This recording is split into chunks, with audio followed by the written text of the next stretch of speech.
چین واقعاً معیار زیبایی عجیب دردناک و ترسناکی را داشته برای زناش. توی سلسله سونگ قرن 10 مادر بزرگ‌ها و مادرها دختر بچه‌هایی که بین سن 4 تا 7 سال هستن رو پاهاشون رو میذاشتن توی آب گرم و یه داروی گیاهی که به اصطلاح خودشون به خیال خودشون استخون پا نرم بشه و بعد انگشت‌های پا رو به جز شست به داخل می‌بردند و با یک پارچه انقدر محکم می‌بستن که پا نتونه تکون بخوره و بعد پا رو توی یک کفشی می‌کردن که 3 الی 4 سایز کوچکتر از پای اون بچه باشه. اون دختر بیچاره مجبور بوده هفته‌ها با این پا بدون اینکه دست بخواد بهش بزنه راه بره و درز بکشه، چون کم کم استخون‌ها میشکست. استخون کف پا، استخون انگشت‌ها میشکست و شکل می‌گرفت و بعد از هفته‌ها یک دیگه پا رو باز می‌کردم و محکم‌تر از قبل می‌پیچیدم.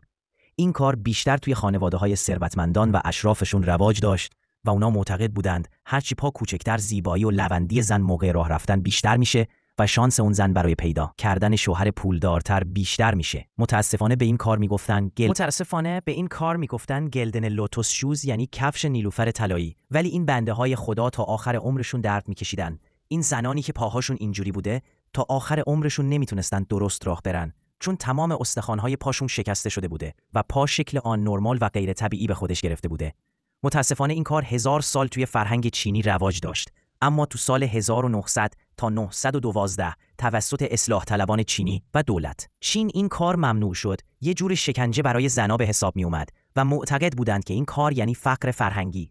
اما خیلی از خانواده‌ها همچنان تا سالها بعد و دهه‌ها بعد همچنان این کارو با بچه‌هاشون انجام میدادند و میگفتن نشانه وقار و زیباییه. من عکس یه سری از مامان بزرگ براتون گذاشتم. دیگه معیارهای زیبایی بعضی از کشورها و فرهنگ‌ها واقعاً آدم شوکه میکنه که من بیشتر اینجور چیزا رو توی فرهنگ آفریقایی دیدم. اگه دوست داشتین میتونم در مورد اونم برات بگم. پس توی کامنت ها برام بنویسید. اگر این پست مفید بود برای دوستات بفرست و لایکش کن.